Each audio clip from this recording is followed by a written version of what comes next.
अस्सलाम वालेकुम जी। आज की वीडियो में प्रोडक्टिविटी के ऊपर बात करना चाहूँगा। जो प्रोडक्टिविटी की डिस्कशंस हैं ये बहुत इवॉल्व हुई हैं for the past couple of years, क्योंकि लोगों को फील होना शुरू हुआ है कि जो उनके इनपुट्स हैं और उसके आउटपुट्स का जो रिजल्ट है उसको मैक्सिमाइज किया जा सकता है through some techniques, through some tools, through some efforts by the management. तो इसके ऊपर बहुत ज़्यादा मल्टीनेशनल ने, बड़ी बड़ी कॉर्पोरेट्स ने काम करना स्टार्ट किया। अनफॉर्चुनेटली जो छोटी और मिड साइज़ की कंपनी होती है, ड्यू टू बजट कंस्ट्रेंट या उनके पास फोकस नहीं होता इन चीज़ों के ऊपर, सो वहाँ पे ये चीज़ें बहुत लैग करती हैं, right. Which I think they need to really focus on that and they really need to make sure कि वो they allocate certain pieces of their budget so that they make sure their employee stays healthy।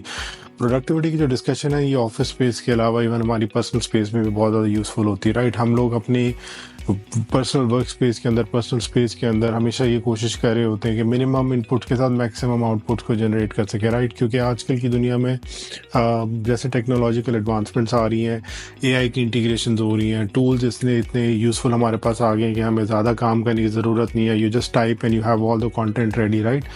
सो ये productivity की जो discussions हैं ये बहुत ज़्यादा होने लगी हैं। ओवरऑल लोग इस पे बहुत फोकस करना स्टार्ट कर दिए हैं। आई एम प्रीटी श्योर कि हमारे जो कॉलेजेस, यूनिवर्सिटीज़ हैं आज भी वो बहुत ज़्यादा लैक करती हैं, क्योंकि जो प्रोफेशनली जब बच्चा एक बाहर निकलता है उनको उस हिसाब से ट्रेन नहीं किया जाता कि वो अपने माइंड को और अपनी डे टू डे लाइफ को इस तरीके से मैनेज कर सके कि वो अपने आप को प्रोडक्टिव रख सके, राइट। लेकिन जब वो वर्क स्पेस के अंदर जाते हैं और अगर उनको किसी अच्छी जगह पे काम करने का एक्सपोजर मिलता है, यहाँ पे उन जगहों पे ये चीज़ों पे बहुत ज़्यादा डिस्कशन होती है। सबसे पहले हम लोग क्या ऐसी एफर्ट कर सकते हैं वर्क स्पेस के अंदर to stay productive and to make sure कि जो हमारे एम्प्लॉयज़ हैं या हमारी जो टीम है they stay very focused on their day to day stuff, right. सबसे पहले तो आपके पास जो सुबह का आपका जो 2 घंटे का टाइम होता है, राइट, जिसमें आप ऑफिस जाते हैं, you start reading your emails, you start collaborating with people, that is a good way कि आप अपने आप को उस 2 घंटे के अंदर आप अपनी डे टू डे के चीज़ों को फोकस करें, जो आपके पेंडिंग टास्क हैं पिछले दिन से, राइट, उन सबको आप कंप्लीट करें, उन सबको आप फोकस करें। बिकॉज वो एक ऐसा टाइम होता है जिसमें आप अपने साथ एक without any distractions, without any involvement of different people आप बहुत सारी चीज़ों को एग्जीक्यूट कर सकते हैं, राइट।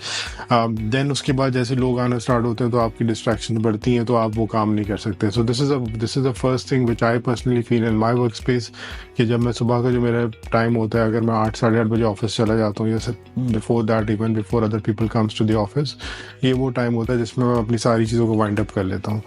देन सेकेंड चीज़ जो मैंने सबसे इम्पॉर्टेंट समझी है अपने करियर के अंदर, that is about saying no to people, because saying no sometimes becomes very difficult. Even certain आप अपनी सर्टन पोजीशन या सर्टन स्पेस के अंदर होते हैं जहाँ पे आपके पास ये लेवरेज नहीं होता कि आप बहुत सारे लोगों को नो बोल सके, right. But I personally feel saying no in a good way is a very powerful tool. अगर आपको नो बोलना आएगा किसी को तो आप अपनी एक लिमिट्स को डिफाइन कर लेते हैं, और उस लिमिट्स को डिफाइन करने से ये होता है कि आप अपने आप को बर्न आउट किए बगैर अपनी चीज़ों को इफेक्टिवली और एफिशिएंटली मैनेज कर सकते हैं।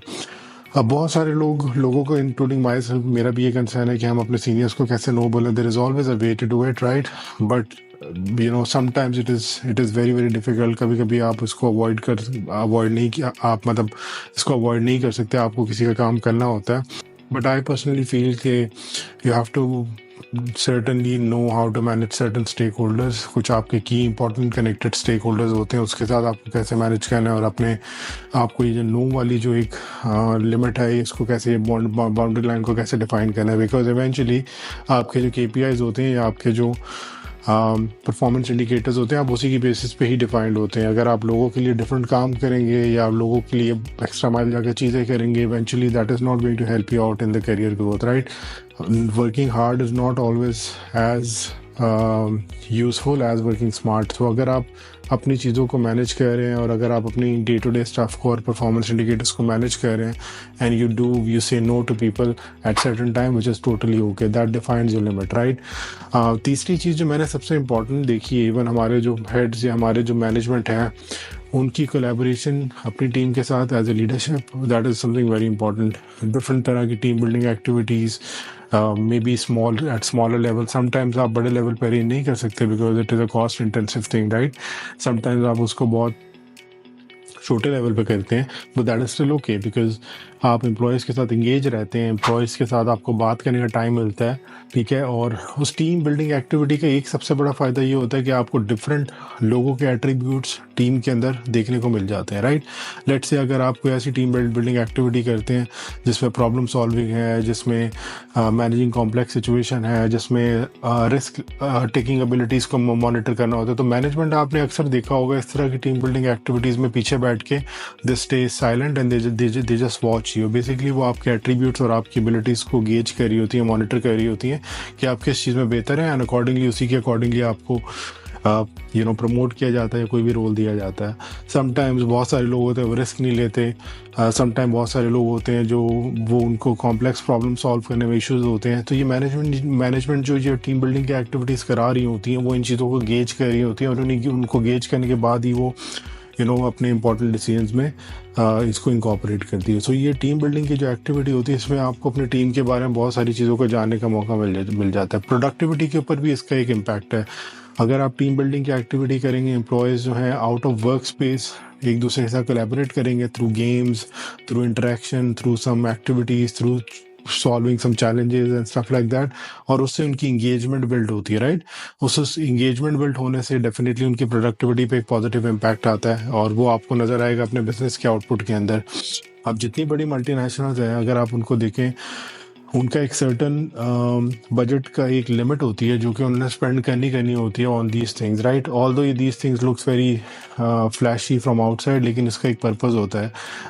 डेफिनेटली हर कंपनी को अपने बिजनेस ऑब्जेक्टिव्स अचीव करने होते हैं या उनको अपने KPIs को अचीव करना होता है, और एम्प्लॉयज़ जो होते हैं उनका सबसे इंपॉर्टेंट कैपिटल होता है, राइट।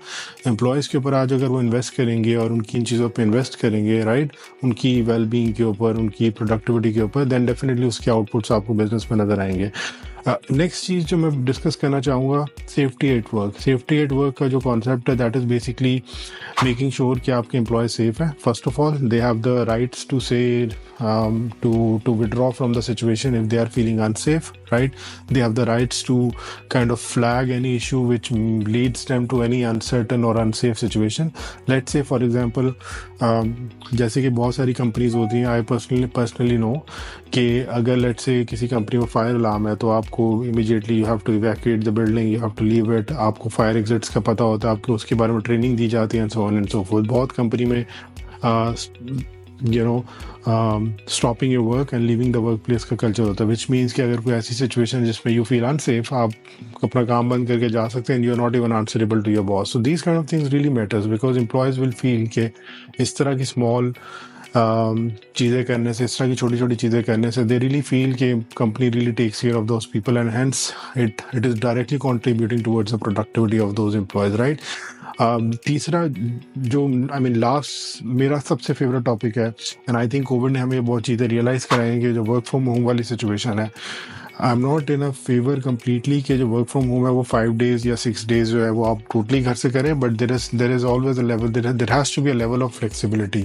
अगर आपकी एम्प्लॉयज़ की इंटरेक्शन कस्टमर्स के साथ नहीं है, फॉर एग्जांपल उनकी बिजनेस मीटिंग्स नहीं होती on a daily basis, you should always allow them to work 3 hours 3 days और 2 days from home, so that they can feel कि उनके पास एक फ्लेक्सिबिलिटी का एलिमेंट है, right. Although daily basis पे नहीं होना चाहिए, आई फील कि it has to be manage like in hybrid situation, 3 days + 2 days या 2 days + 3 days, it all depends. उसमें बहुत सारी चीज़ें होती हैं। एक तो आप जब कम्यूट करते हैं, हमारे ट्रैफिक के इशूज़, स्पेशली जो लोग मिडिल ईस्टर्न कंट्रीज़ में रहते हैं उनको ये इस बात का अंदाज़ा है कि from one place to another place it has become very difficult to travel. So वो जो आपकी फ्लेक्सिबिलिटी होती है, जो आपको टाइम मिलता है, extra ample amount of time होता है, उसमें आप अपनी बहुत सारी चीज़ों को कर सकते हैं। रादर देन दैट आप सुबह निकलें और अपनी ट्रैफिक में आप स्टक हैं, by the time you reach office you are already exhausted, right, और फिर आपको वापस आते हुए भी आपके पास टाइम नहीं है। सो ये जो चीज़ें हैं ना, छोटी छोटी चीज़ें होती हैं, ये आपको बिजनेस की नंबर्स के अंदर या आपको डॉलर वैल्यू में ये डिलीवर होती हुई नज़र नहीं आएंगी, लेकिन आई मीन आपको अपेरेंटली नज़र नहीं आएंगी, बट इन रियलिटी अगर आपके एम्प्लॉयज़ प्रोडक्टिव हैं तो ये कहीं ना कहीं आपके बिजनेस में आपको पॉजिटिवली कॉन्ट्रीब्यूट कर रही होंगी। I hope you find this content useful, and if you do, please follow and like my videos so that I can make some more good content for you. Thank you so much.